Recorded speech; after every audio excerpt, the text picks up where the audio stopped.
Hi, and welcome to another episode of Piano TV. Today we are going to look at learning a prelude by Museo Clementi. So this prelude is almost more of a technical exercise as opposed to a song. So it would be more like working on scales and triads, although in my opinion it's a little bit more fun. So this is also a really fast exercise. So we're going to be using some of the concepts from last week's video on how to speed up a piece in today's piece, just to kind of like blend it all together. So let's dive in.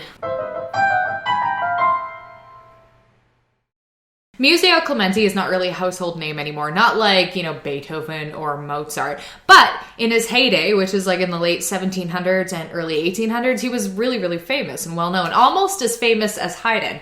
Hopefully you know who that guy is. Clementi spent a lot of his time writing music, but also teaching the next generation of musicians. So he taught, for example, Ludwig Berger, who you might not know, but Ludwig Berger then went on to teach Felix Mendelssohn, who's a very famous Romantic era composer. He also taught John Field, who's like fairly well known in his own right, but then John Field went on to be a major influence for Frédéric Chopin. So Clementi is like here, and then like he's like the grandfather of classical music and Romantic music. Everyone kind of like branches out underneath him. He's also best known for his sonatinas and sonatas. So the sonatinas are like little mini sonatas. They're a little bit easier. And Beethoven in particular really, really liked them. And he would get his students to play it like Carl Czerny. And then Carl Czerny would get his students to play it like Franz Liszt. And thus Museo Clementi's lineage continues on. But since Clementi's easiest sonatinas begin at around a grade 3 level intermediate, we're not really going to look at those yet. What we're going to do is we're going to look at a book he wrote for teaching. It's called The Arts of Playing the Pianoforte. And this book is actually really cool. You should check it out. I'll link to it on my blog, and the blog will be linked in the description. But it takes beginners from 200 years ago when he was a teacher and takes them through like the very basics all the way through to like a fairly advanced level actually. So it's a really neat book. In The Art of Playing Pianoforte, Clementi provides a mix of preludes and compositions by other composers, which range from relatively easy to super difficult, actually. So he composed a prelude in every single key signature as a sort of warm-up exercise to the more difficult pieces that you'd find in that key. So this book is worth looking at, as are all the preludes. Like, honestly, I really like them all. If you want, I can do tutorials on some of the other preludes. Just let me know in the comments if that's something you might be interested in. But yeah, I'll leave the PDF on the blog for this book, so you can check it out if you want. We'll be focusing on the prelude in E minor today, since it sounds cool and it moves at a pretty fast clip, so it's fun. So first of all, let's get our bearings. What is the key of E minor? So to answer that question, let me just ask you another one. What major key does E minor, that's loud, relate to? The answer, if we move 3 semitones up, is G major. So the key of G major and E minor both have an F sharp in the key signature. They're like twins, but G major is like the happy-go-lucky twin, and E minor is like the kind of like dark and moody twin. So just so you can hear the difference really quick, I'll show you a G major scale. So happy, and here's an E minor scale. Much more somber, and you can hear that I used an F sharp in both of those. So this prelude, like many pieces that use minor scales, uses the harmonic minor version of the minor scale, which means instead of just playing it like this, that's a natural minor, we have to raise the 7th note.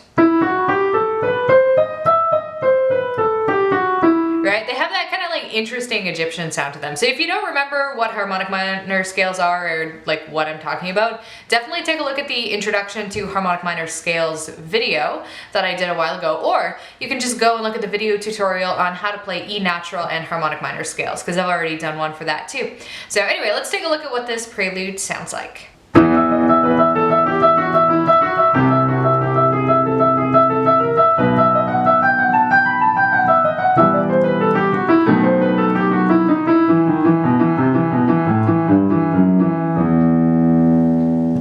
There's a lot of fun stuff in this piece to unpack, so I want to just get right into it. So first of all, we know that this piece is in the key of E minor because of the title. That's kind of an obvious giveaway.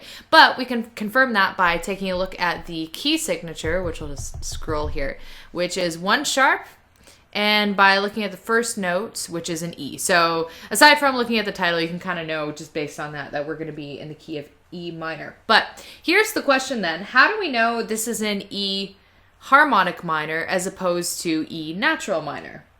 Well, in an E harmonic minor scale, the seventh note, so let's just kind of go through the scale here. E, F sharp, G, A, B, C, D. That's the seventh note. It's raised in a harmonic minor scale. So we have a D sharp in an E harmonic minor scale. And if you just kind of glance through this piece, you'll notice that every time you encounter a D, which is fairly frequently, they're all sharp in over here. So that's how we know that it's in E harmonic minor, not E natural minor, which would just have like an ordinary D natural. Now let's have a look at the chords and harmony of this piece, because there's a lot going on here and I find it really interesting. We're going to get kind of in depth. I'm going to kind of start with the basics and then we'll build up. If you don't absorb it all, that's okay. This is getting into like kind of grade 9 level harmony stuff near the end, but I think it's kind of fun and it gives you a little bit more perspective. But anyway, that's kind of your disclaimer. So here we go. So we start with E minor harmony, and that's pretty apparent based on the fact that you're playing 2 E's in the left hand. And then if you look at the first note of each beat, so you see how these are clustered in groups of 4/16 notes. All of these notes are part of an E minor chord, because an E minor chord is E, G, and B. And there you can kind of see like there's an E, there's a G, there's a B, there's an E. So that one's pretty obviously an E minor chord. So when we get to the second one, things get a little bit more interesting. So our C, or I just gave you the answer. Our octave has changed to a C. And if you look at the first notes, and even let's include this E because it's used on all the top notes, that spells out a C major chord, right? Because a C major chord is C, E, and G, which you can kind of all see here. But about halfway through in the second group of 16th notes, it switches harmony. So we still have that C trailing over from over here. So that's going to impact our harmony. But if you look at the notes now, we have A's and then we have these top E's as well. So A, C, and E is what chord? I'll give you a minute. No, not a minute. I'll give you like 2 more seconds to think about it. It's an A minor chord. So we kind of go from E minor to C major to A minor. But since A isn't the bottom note, the bass note, it's a C, we would actually notate it like this, A minor / C, just to show that the low note isn't an A, the low note's a C. Moving on to the third bar, we switch to a B harmony, which you can see is the low bass note being a B. We have a B in the right hand, and then we're alternating D sharp, and I'm gonna, oh, that's a sharp in there, just use your imagination. B, D sharp, and F. You can kind of build like a B major chord in here, but this kind of wobbles around a little bit. So you have a B major chord harmony here, but then it kind of moves into an E minor harmony because you got E's and G's and B's. So we go kind of like B to E minor to, if you look back here, it's kind of like how it started. The D sharp crosses over all the way over here, so we're back to our B major harmony. This is kind of like a loose harmony guide, right? Because you're just following single notes in the right hand, but loosely you can kind of see those chord patterns throughout. And then when we get to the fourth bar, things get a lot more clear. Thank you, Clementi. We can look at just like the notes in the left hand and know what chord we're in. So I'm going to write out these notes in order. So the bottom note is a B, and then an E, which I'm going to put back here so we can write it in order. And then the middle note is a G. So as you probably remember from the top, that's an E minor chord. More on that in a second. And then this one is happily in root position. Everything is spaced a third apart. So we have B, D sharp, that's a D, not a P, F sharp, and A. So because of that, we know that this isn't just an ordinary B chord, B major chord. This is actually a B7 because it's adding the 7th note.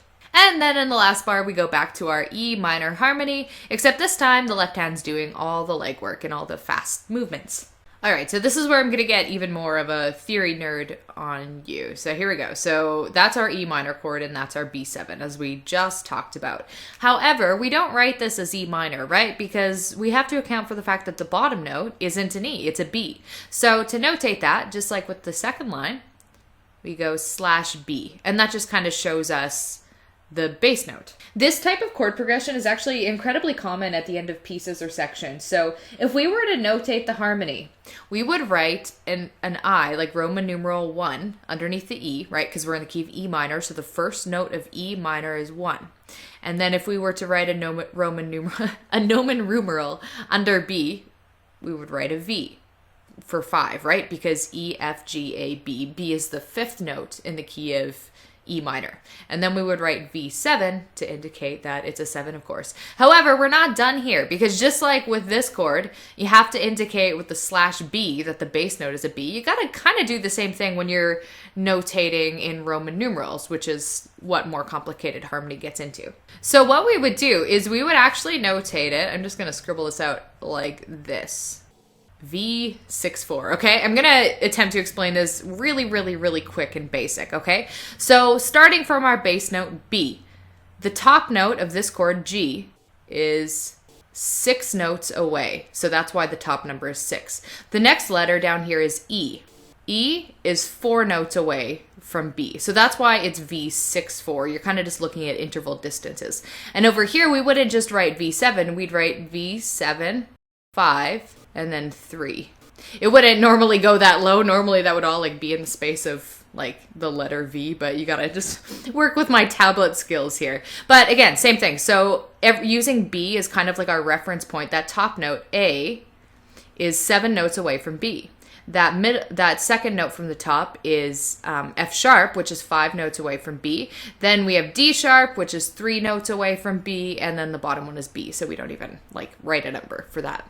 So yay, there's our crazy theory lesson smushed into this song. Again, this progression from V6/4 to V7/5/3 is probably not how you're supposed to say it, but that's how I say it in my brain.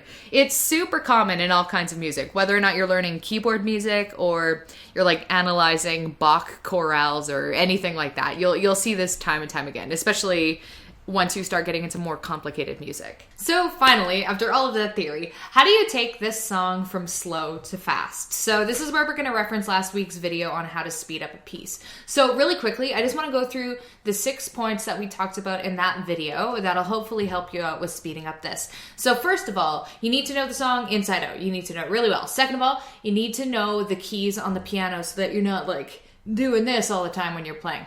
Third of all, make sure you're doing the same fingers every time. So you have no excuse because the finger numbers are clearly labeled on like almost every note in this song. So your choices are right in front of you. All you got to do is like what's on the page and your fingering will be good.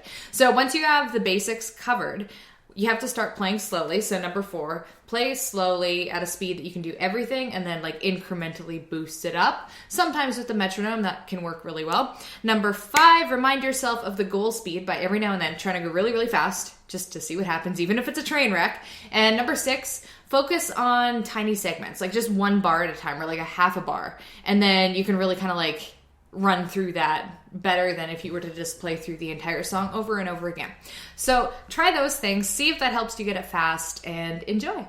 And that is all for today's video. I hope you enjoy this tutorial / technical exercise type video. I really do like Clementi's Preludes, as I mentioned earlier. They're really fun. So just let me know again if you want to see any more of these and we can do that instead of, just always doing scales and stuff for our technique. Thank you for watching this video. And if you haven't already, you can subscribe to this channel if you want to see more. Give it a like if you want to see more. And I'll catch you next time.